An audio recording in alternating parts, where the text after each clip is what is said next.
sometimes you may say I over communicate, but I'd rather have an informed employee than keeping an employee. I don't know if you've ever heard the analogy that he treats me like a mushroom. No, I haven't. So I don't know if I can say this or not, but when someone treats you like a mushroom, they keep you in the dark and they feed you shit. So Hi, everyone. Today we are in St. Paul, and I am with Mike Kujak, CEO of Francis Medical.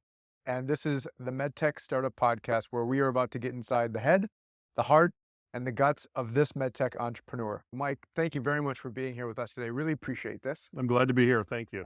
Mike, where are you from? How did you build your life, academia, professional life, backstory leading up to taking over and running Francis Medical as CEO? Yeah, thanks for the opportunity to participate. I'm from South Dakota. I went to school in Vermillion, South Dakota. Played football there.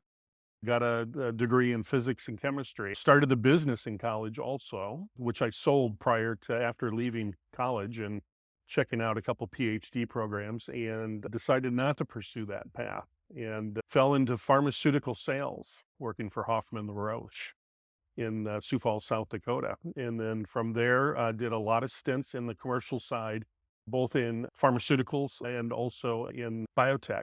After about 20 years in pharmaceutical sales and moving up the ranks into sales leadership and then moving into biotech, made a stint over into the provider side of healthcare and had a chance to work for a long-term acute care hospital system, running their entire marketing group. Had a chance to see the ugly side of, as I call it, the ugly side of healthcare. When people go into the hospital, you don't see really what's underneath the belly, so to speak, and saw how nurses are overworked and respiratory therapists are overworked, and really got a chance to see how the insides of a hospital system worked. And it gave me a lot of insight into that. And from there, I branched in and worked for a CRO, doing clinical research and patient recruitment. It was a large organization that did phase 2 and phase 3 clinical trials in the pharmaceutical and medical device space in Gurnee, Illinois, and did that for about approximately 4 years. I was the vice president of sales and marketing, and I'm on my way to be a CEO. And as life has it, we had a 2-year-old, and my wife was pregnant with our second child, and I was on the road all the time, and we were in Chicago, and she had no support system, but had a big support system back here in the Minnesota area.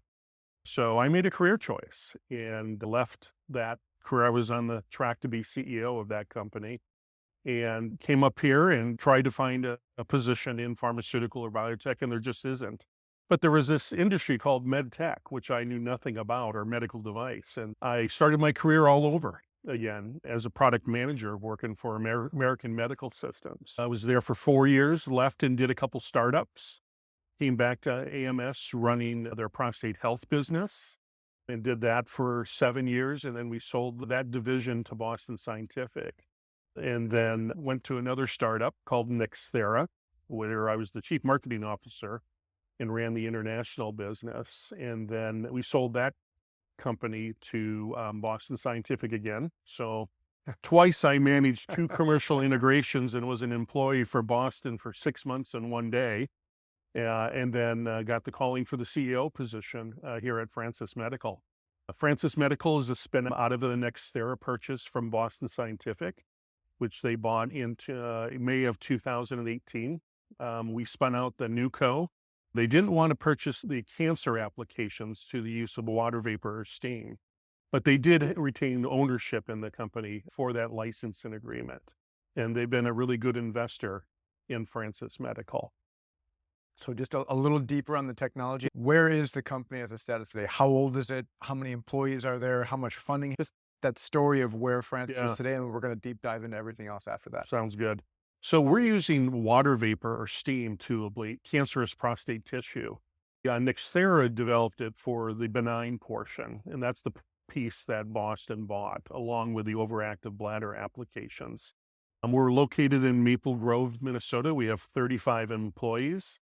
We founded the company in April of 2018. I joined them in November of 18, and we closed on a $25 million Series A round at that time. and subsequently have closed in September of 21 a $55 million Series B, Wow. which will take us through August of 2024. We're going to be kicking off a $70 million Series C round here real shortly at JP Morgan, and hopefully close on that in June of next year. And that'll be really our funding to bring the product to market. We're in pivotal trials right now, studying it in prostate cancer. Prostate cancer is a very debilitating disease for men, especially when they get treated with the current therapies, such as radical prostatectomy and radiation. They have horrible, unwanted adverse events. I want to deep dive into the entrepreneurial aspect of this. Hearing your story now, just to clarify, you're a first-time CEO. I am a first-time CEO. Almost a CEO before, but this is your first CEO-ship. Yep. I guess you could call it general manager, almost like a mini CEO boot camp. Yeah. Because I had all of the functional areas, and that taught me a lot that I took into Francis Medical.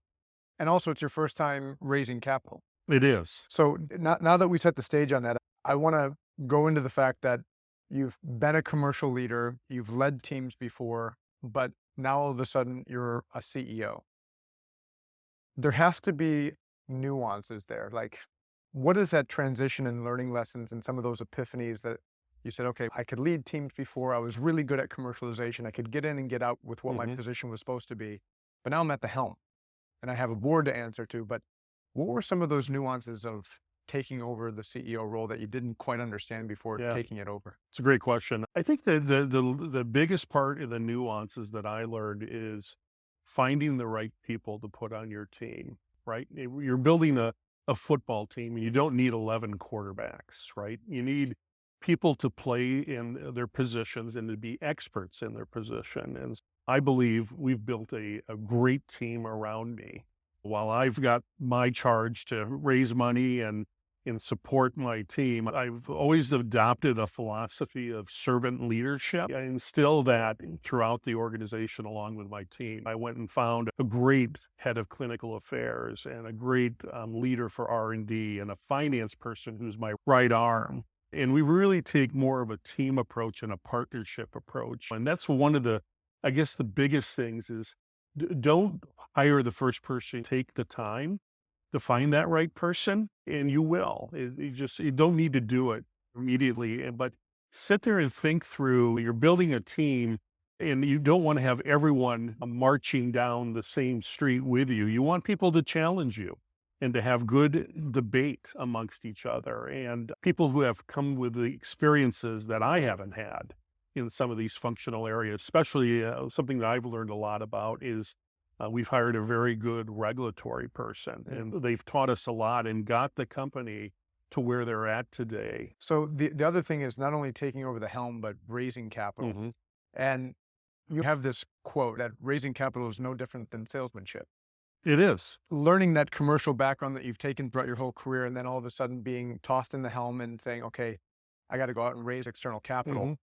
What was that learning process like for you? Yeah. And what did you walk into in terms of, you mentioned that they started the company, I want to say in April, and you joined them in November. Yeah. So was there money already walking into the gate, or did you just jump right into the 25 million? Yeah, no, there wasn't money at the gate. It was we had a $2 million bridge to get us to my position, and also to get us to the additional 23 million. The 2 million rolled into the 25 million. We really had to sit down and put together what our corporate strategy was and what our story was around prostate cancer. We put together really a sales story, right? Of we're here today and we're going to be commercial in X number of years. What are all the different milestones and things we need to deliver on, and look at really compartmentalizing those at fundraising. The 25 million we tranched. And the reason we did that is we tied certain milestones along the way. The first 25 million was used to develop our first generation technology, to get through FDA IDE approval of our early feasibility study, complete our early feasibility study, and use those results to lead into the Series B. And so we had tranched it in 3 tranches along the way to meet different milestones along the way. Reimbursement is very important to the story, and something that I did So I started in November of 18. By May of 19, we already had a Category 3 CPT code. Oh, wow. And then in July, I approached CMS with a new tech APC application. And they actually published what this procedure, this CPT code for our technology. So not only was it described, but it was also a payment assigned to it. And so having that reimbursement strategy laid out and having both AMA with the CPT code and CMS with what the proposed payment should be was really important and key, along with our early feasibility results, to lead into a successful Series B.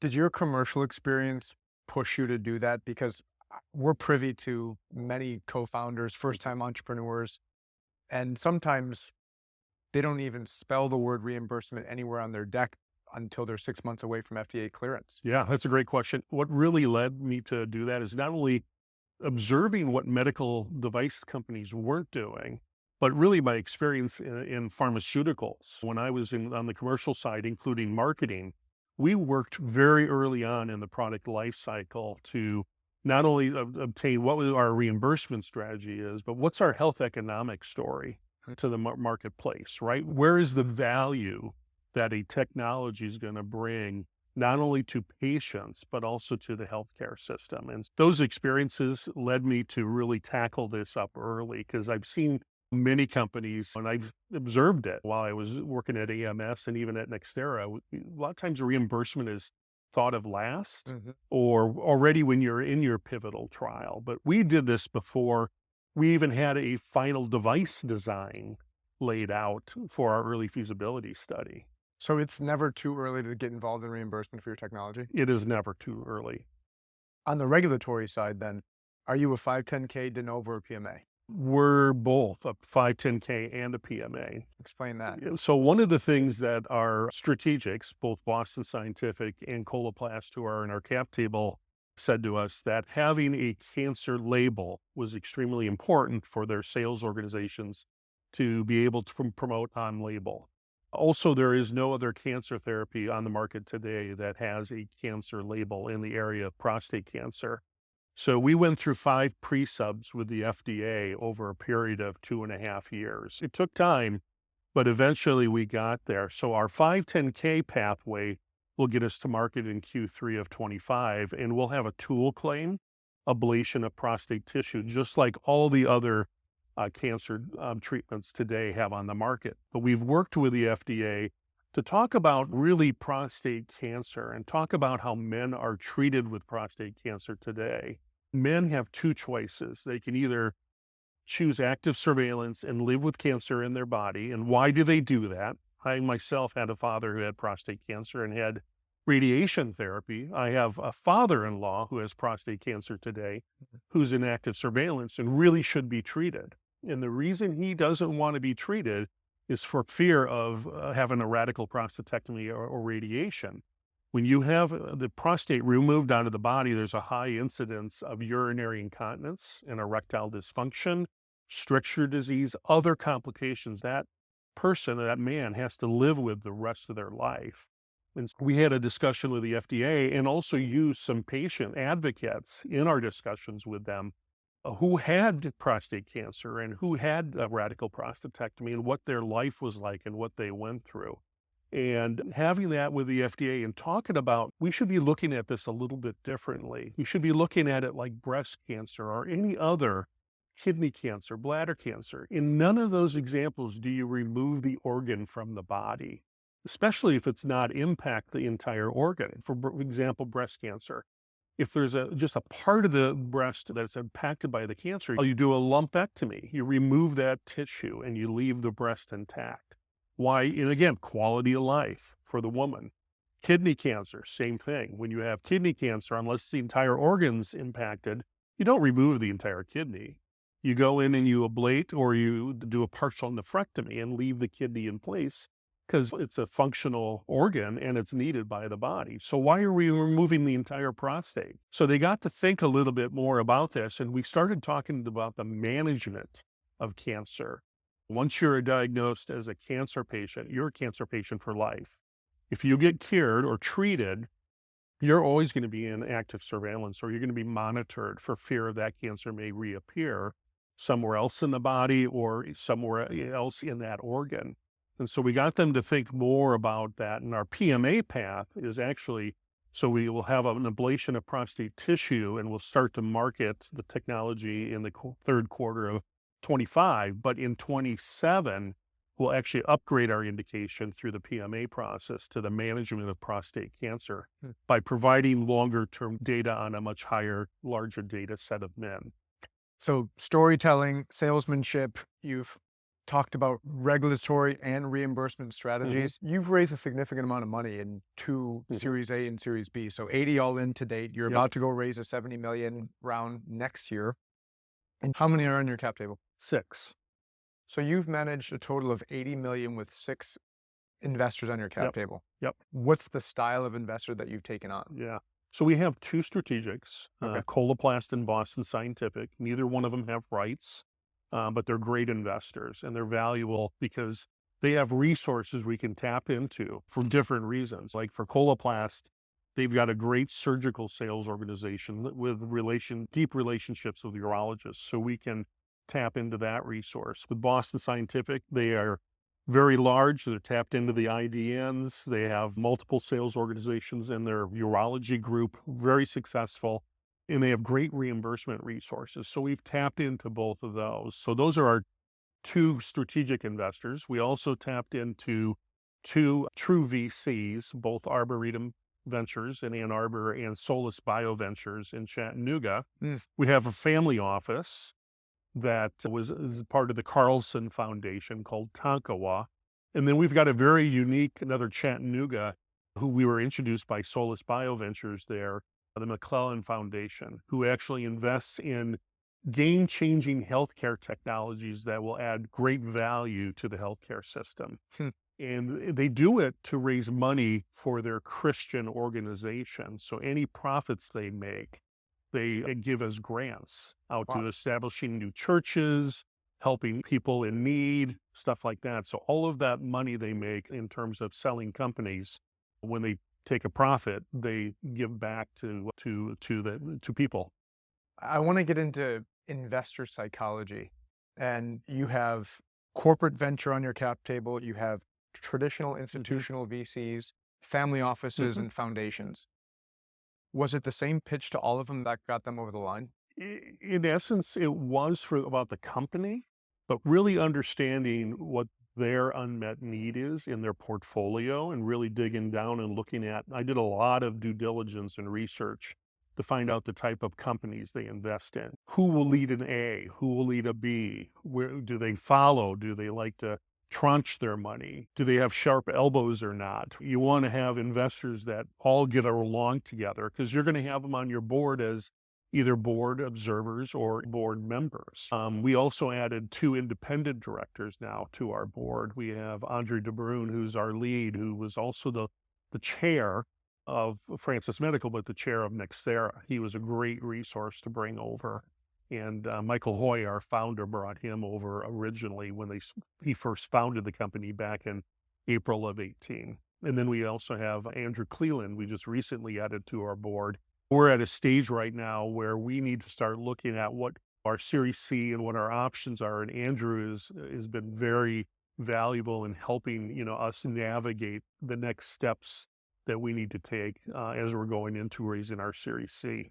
So going back to your mentorship, if you think about all the entrepreneurs listening into this and watching us right now, when you think about building a board and you have the founders and then you have the investors that take those board seats, but then there's this third group called independents. That's a choice on how to build those people on properly. You just mentioned 2 excellent names that have joined your board as independents. What advice can you give to entrepreneurs when thinking about how to craft a board and obviously focus on the independent piece, but what would you advise them to think about and how to properly execute on building that board? Because ultimately, that's your boss. Yeah, it's a great question. I did something really simple. I put names on the top of an Excel spreadsheet and I put down what are the strengths they bring, right? And then where are the gaps that we have of our needs? And then I went to the investors and said, okay, here are where our strengths are as a board. Then put individual names on them for fear of hurting someone's feelings, but then said, here are our gaps. And then asked the board members, who are some good candidates that you have been familiar with? Jan Garfinkel, our lead out of Arboretum, is on very many boards and has invested a lot in med tech. And before long, we had a list of about a dozen potential people. And then I went out on LinkedIn and started looking at their background and where they had advised, and then had phone interviews with them and met with the top 5 candidates. And then we had board interviews with the top 5 candidates, and we settled on the person that best fit our needs as an organization. And what are some of the sensitivities to be from a CEO's perspective? And just once again, objectively speaking, but building a board and then managing and leading a board is a sensitive challenge. Never having raised capital before, taking on CEOs for the first time, meaning your CEOship for the first time, and then learning how to lead and manage that board, which is also a new learned skill set. Yeah. What's your thoughts on that? Yeah. A couple things. I would say number one is lay out a solid plan, have your board behind a solid plan, and execute. Yeah. If you execute your plan, right, to the dollars you're spending, life is pretty easy as a CEO, meaning that you're delivering results to what they invested in the story, right? And it's also important to have a really strong chair to help to keep the board guiding down the street, because every once in a while you may start to go into the ditch, right? You get that tire into the ditch a little bit and you need help pulling it out. And so communication is very key. Like some of the board members I know will have questions about the next board meeting after the deck goes out, but they won't ask it in front of the group. So I'll schedule an hour with them, ask do you have any questions about the recent board deck? And they really enjoy that, meaning that they know I'm listening to them. And it also gives me a preview of what the other board members might be thinking too, so I can address those when I'm opening my opening comments in the board meeting, or lay them out front to say we'll get to those discussion points later in the deck when we're meeting together as a board. I want to go back to your story. You're Midwest at heart and in history, but we're now here today in St. Paul, but the company that you're running right now is based out of Minnesota. Talk about the resources and the benefits of being here as a med tech hub. We know about Boston, we know about California, there's secondary, tertiary hubs going on, but Minnesota is very well known for being part of that med tech ecosystem. What has it given you? And then what does Minnesota offer this ecosystem? Yeah, a lot, especially talent. Talent is so strong here. I'm on the board of 2 other medtech startups, and they struggle. They're not in Minneapolis, right? One's in Dallas and struggles to find people. There's one in Tennessee, struggles to find people. There's a benefit of being here. There's also, I'm part of a group that Steve Getke at Cardionomics started. I don't know if Steve or not, but it's a small group of startup CEOs. So there's about 45 of us. And it's good to get together. We get together about every other month, depending on the topic. We talk about all different types of things. And we'll have outside guest speakers. We'll even talk, like I talked one time about reimbursement. And we all learn from each other. When a position, like I'm looking for a systems engineer, right? Well, I put out to them, we're looking for a strong system engineer. Does anybody know of one? And you'll get referrals. So this ecosystem here is really strong, because there's either really strong big companies and with operational people that you can tap into, or there's a great ecosystem of small companies that you can tap into. And I have attached myself, I have a couple mentors myself in the industry who are been a CEO of a startup several times over, and also came from big companies originally. And they've been very helpful to me too, to help guide my path as a CEO. I'm really glad that you bring that up, because it was a question I was going to ask you anyway. In terms of those mentors, who would you like to give a shout out to? Who are some of those mentors that have helped you get to where you are? So Bob Paulson, I worked for Bob twice, once at Restore Medical and also at Nexthera. And he was very instrumental in helping me get the position at Francis Medical. He's always been a great confidant. Also Marty Emerson at Monteris. He's been a great resource for me to tap into. And then I've also tapped into Steve Blum who was the president. He's retired now, but was the president of the Coloplast surgical business. And he's been very helpful also. As I'm listening to your story, it seems like you've taken such a tactical approach to doing this, and it almost sounds too perfect. Like you got the reimbursement thing up front. You came from the commercial background, which gave you some of the legs to understand what to think about early on for the long term. Mm-hmm. You have a very clean cap table, an amazing independent board. Building medical device and innovation within the medtech space, do you attribute it to luck or effort? Oh, definitely effort. But you got to have some luck along the way too. And you got to make your luck, right? If you don't know the answer to something, don't be bashful or ashamed that you don't know the answer. Go out and find the resource. Tap into that resource. Another resource I tap into is the Business Advisory Group at the University of Minnesota Venture Center. Has a plethora of different functional, either retired or senior people that give back and look at the ideas that the University of Minnesota is coming out and advise them of where they should take it. So I would say tap into your resources. Another thing I always do, and my team knows this, and it's not that I'm interviewing to upgrade them at all, but talk to people, interview people. Always look, because people have different experiences. And talking to them about their experiences, I feel like I learned so much from them also.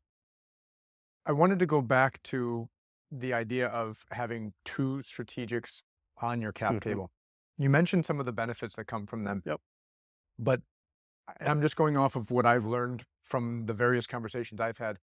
There are different styles of structured deals, et cetera. Mm-hmm. You mentioned that they don't have any rights, but what are the pros and sometimes even the challenges of having corporate strategics a part of your cap Mm-hmm. table? And some of the signals that it might even give to the ecosystem? Yeah. I mean, some of the signals are, as we're going out to raise the Series C, we have about a half a dozen of other strategics who want to come into the Series C and potentially invest. That's a challenge to balance, because the last thing you might want to do is upset either of the two current strategics, right? Mm-hmm. So it attracts other investors. It also sends a signal out to other ventures that we want to come in and lead the C round, that we have two strategics that are interested in the company and in the technologies. Another added benefit. But you got to have to balance that too, because you want to make sure you treat them both equally and fairly, right? And you can't bring them one or the other too much into the tent, so to speak, right? Yeah. They both have board observer seats and they get the same information. And if they want follow-up, they get that follow-up. But they have to really initiate that. We can't initiate it on our end to provide one more information than the other. Okay. So there's that delicate balance that you want to make sure I don't personally myself and my team doesn't cross that line. The other thing about the story that I found was super interesting, just for clarity, Nexthera or Francis Medical was a spin out of Nexthera. That is correct. Boston Scientific took out Nexthera, Mm-hmm. but pushed out this cancer application, which is now Francis Medical. But now they're also an investor. Mm-hmm. How did that happen? Yeah. So great question, because I get it all the time from investors, right, Yeah. who are looking at the company. Yeah, it's primarily because of the subject matter experts that we built in Nexthera on the R&D side. And Michael Hoy, who's our founder, he knows vapor like no one else. And so if I was in Boston Scientific's shoes, and I was as a general manager running prostate health at American Medical Systems, you want to put that subject in the hands of very capable, experienced people. And so at the time, I believe, because I wasn't a part of those negotiations of the spin out, because I was over on the Boston side helping with the commercial integration, but they had a belief that they could invest in the company and that it would foster development of our technology much quicker than they probably could do in-house, because we had all the subject matter experts as it relates to the R&D piece of it and the technology. And so that's one of the reasons they not only spun it out and we licensed it for prostate, kidney, and bladder cancer, but they also retained some ownership, invested in the future. And now, thank you for sharing that. I wanted to take the rest of the time that we have here and just wrap up on entrepreneur psychology. Yep.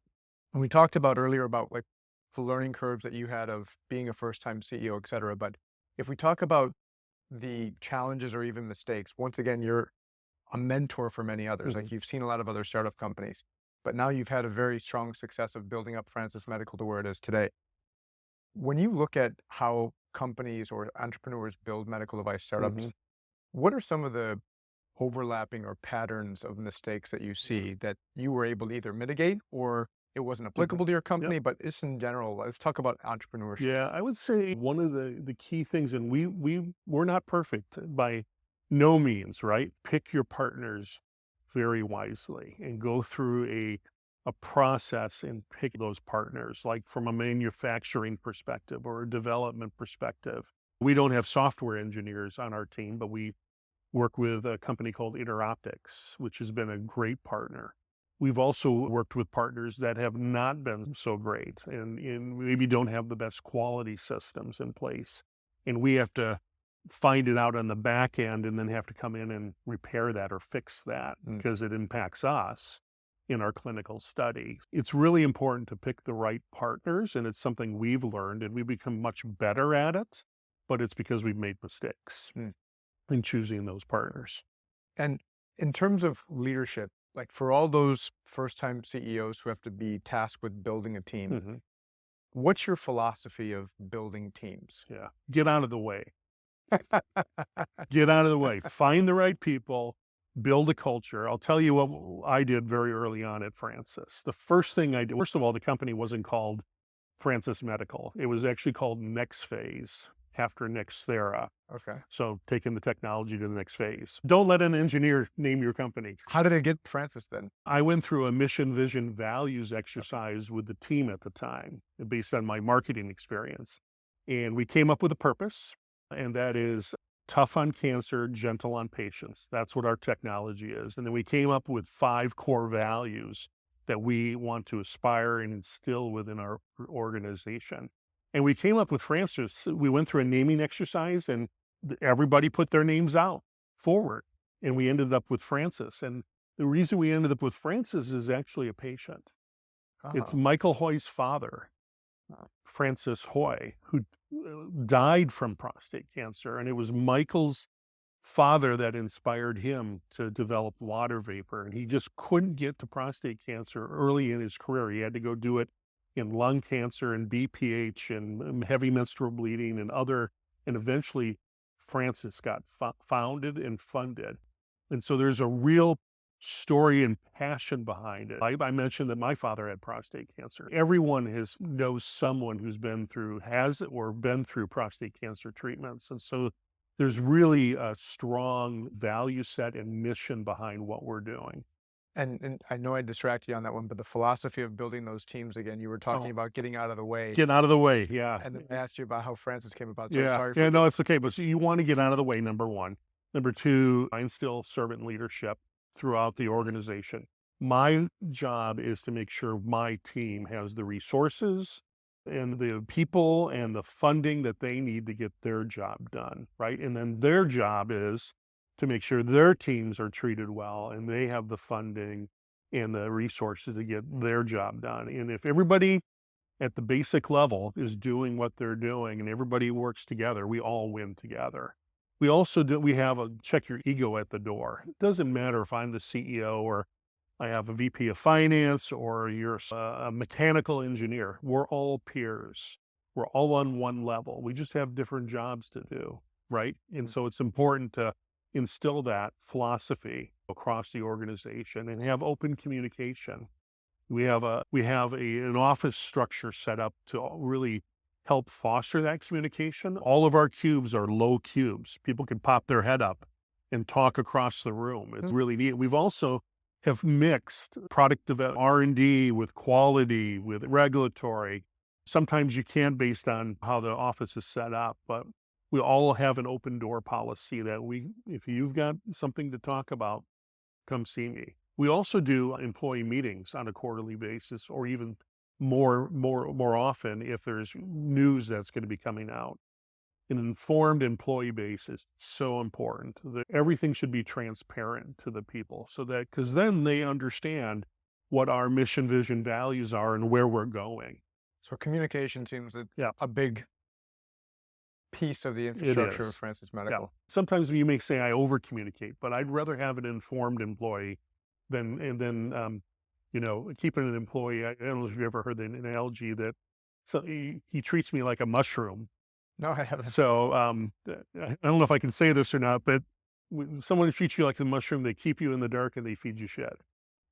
So, because that's what a mushroom grows on, right? So last couple small questions. Sure. With regards to the idea of if you had to tell a whole room of entrepreneurs wannabe entrepreneurs who are aspiring, you've been in the CEO-ship now for a handful plus of years at this point. What would you tell them in terms of what to expect in taking over that helm? I would say you're going to be working a lot of hours. Okay. Always the glass is half full, always, or quarter full, not 3/4 empty. Always look at that glass, and challenges will present themselves, but there's always a solution to a challenge. And tap people around you and listen and reach out to your resources. And the last question I have for you is a tactical one.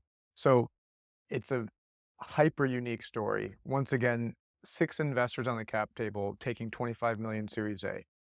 All of them came, put their heads together, put their money together, and they took a 55 million Series B. It's both a huge positive signal to have investors continuously carry on. When you go out and raise the 70 million Series C, tell me about this. Is it still positive if all of them take it on? When is it necessary to bring on new investors for fresh blood?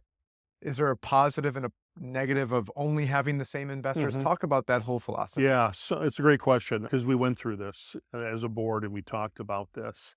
Only 2 of our investors can lead, and both of them have led, the A and the B. So we're in the C, we're bringing in a new lead, or maybe a new lead who needs to put it together with another individual. The board, I sat down with the board and said, okay, we're doing a 70 million Series C. Is everybody signing up for that? And how much of it are we going to take around the table so that I have some direction to go and figure out how do we make the gap up? And so they've spoken. We're going to go out and look for a new lead to fill somewhere between 20 and 30 million. And then that will get us all the way out to potentially a crossover when we need to do it prior to an IPO. I want to say I wish you super luck, but like you said, it's all about effort. So I know that you're going to have the hard work behind you to be able to go out and raise that 70 million next year. Yep. Thank you. Wish you a lot of success with that. And I want to say thank you very much for joining us here today. This is the Medtech Startup Podcast, where we just got inside the head, the heart, and the gut of this incredible medtech entrepreneur. And this is Mike Kujak, the CEO of Francis Medical. Thank you so much. Thank Really you. Appreciate it. Pleasure to meet you. Pleasure to meet you. Nice. Thank you. Thank you. What do you It think? was fun. Yeah. Yeah. Now,